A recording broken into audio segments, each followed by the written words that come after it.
কথা ছিল ৭ পাকে বাধা পড়ার, কথা ছিল একসাথে সংসার করার। তবে দেব ও শুভশ্রীর ভাগ্য সেটা চায়নি। তারা আলাদা হয়েছেন, কিন্তু থেকে গেছে সেই খুনসুটি, থেকে গেছে সেই বোঝাপড়া। দেব ও শুভশ্রীও ফিরেছেন এক যুগ আগের সেসব স্মৃতি নিয়ে। ১০ বছরের অপেক্ষার পর মুক্তি পেয়েছে তাদের অভিনীত ছবি ধূমকেতু। আর মুক্তি পেতেই টলিপাড়ার বক্স অফিস কাঁপিয়ে দিয়েছে আলোচিত এই জুটি। দেব শুভশ্রী জুটির প্রত্যাবর্তন ঘিরে শুরু থেকে দর্শক অনুরাগীদের উন্মাদনা ছিল তুঙ্গে। সম্পর্ক ভাঙার মুহূর্তে এই জুটি ২০১৫ সালে সর্বশেষ অভিনয় করছিলেন ধূমকেতু সিনেমায়। সিনেমাটির কাজ ২০১৩ সালে শুরু হয়, ২ বছর এর শুটিং চলে, কিন্তু শেষে একাধিক কারণে ছবিটি মুক্তির পথে হাঁটতে পারেনি। কিন্তু এই জুটি যে কতটা দর্শকপ্রিয় তার উন্মাদনার একটা ঝলক দেখা গিয়েছিল ধূমকেতুর ট্রেলার লঞ্চে। ২০২৪ সালের ৪ আগস্ট জুটি হিসেবে দর্শকদের সামনে ধরা দিয়েছিলেন দেব শুভশ্রী। আর সেখানেই হাসি ঠাট্টা ও খুনসুটিতে জমে উঠেছিল পুরো অনুষ্ঠান। মঞ্চে তারা একসঙ্গে সাক্ষাৎকার দিয়েছেন, একসঙ্গে নেচেছেন, আবার হাত মিলিয়ে বন্ধু হয়েছেন। প্রশ্ন উত্তরের ফাঁকেই ঘটেছে চমকপ্রদ কিছু ঘটনা। অনুষ্ঠানের সঞ্চালক যখন দুজনকে প্রশ্ন করেন তারা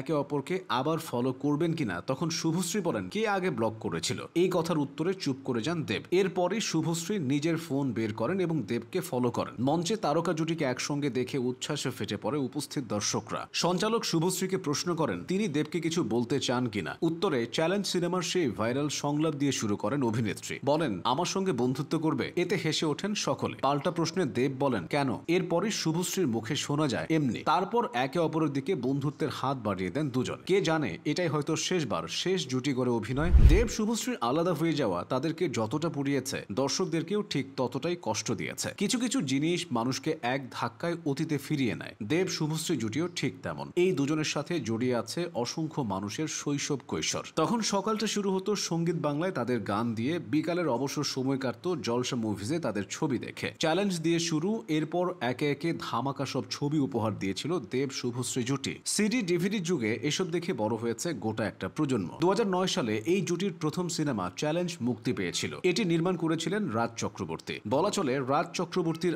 আশকারায় দুজনের প্রেমের গোড়াপত্তন ঘটে। চ্যালেঞ্জ ব্লকবাস্টার হলে এরপর আর পেছনে ফিরে তাকাতে হয়নি। পরাণ যায় জলিয়ারে, রোমিও থেকে খোকাবাবু, একের পর এক সিনেমায় প্রেম করেছেন এই জুটি। পরাণ যায় জলিয়ারে সিনেমায় কাজ করার সময় দুজনের প্রেমটা জমে ওঠে। সিনেমার বাইরেও তখন এই জুটিকে নিয়ে দর্শক ভাবত। সবার মনের একটা লুকানো ইচ্ছা ছিল তারা যেন সারা জীবন একসাথেই থাকে। দেব শুভশ্রীও সে পথে এগোচ্ছিল। তাদের সম্পর্কটা পারিবারিকভাবে গড়ায়। গুঞ্জন আছে বিয়ের দিনক্ষণও নাকি ঠিক হয়েছিল, কিন্তু মাথায় সিঁদুর দেওয়ার আগেই শুভশ্রীর সাথে দেবের সম্পর্কটা ভেঙে যায়। দুজনের প্রেমের মধ্যে দেবের জীবনে তখন আরেক তরুণীর আবির্ভাব ঘটে। তিনি আর কেউ নন, রুক্মিণী মৈত্র। রুক্মিণী তখনও অভিনয়ের নাম লেখাননি, মডেলিং করতেন। রুক্মিণীর সঙ্গে দেবের সম্পর্কটা গোপন থাকে না, শুভশ্রীর কানেও যায়। এরপর থেকে দুজনের মুখ দেখাদেখি বন্ধ, সম্পর্ক পুরোদস্তুর বিচ্ছেদের রূপ নেয়। ২০১৩ সালে মুক্তি পেয়েছিল দেব শুভশ্রী জুটির শেষ ছবি খোকা 420। প্রেম ভাঙার পর ২০১৫ সালে ধূমকেতু সিনেমায় জুটি বাঁধেন দেব শুভশ্রী। নিজেদের মধ্যে প্রেম না থাকলেও এই ছবিতে তাদের রোমান্টিক সিনে অভিনয় করতে হয়েছে। তবুও ক্যামেরার সামনে হারানো রসায়নকে জীবন্ত করে তুলেছিলেন তারা। সবকিছু চিরস্থায়ী হয় না, হয়নি দেব শুভশ্রীর পথ চলাও। তাদের পথটা এখন আলাদা, তাই তাদেরকে নিয়ে মানুষের আগ্রহের শেষ নেই। ধূমকেতু সেই আগ্রহটা আরো বাড়িয়ে দিয়েছে।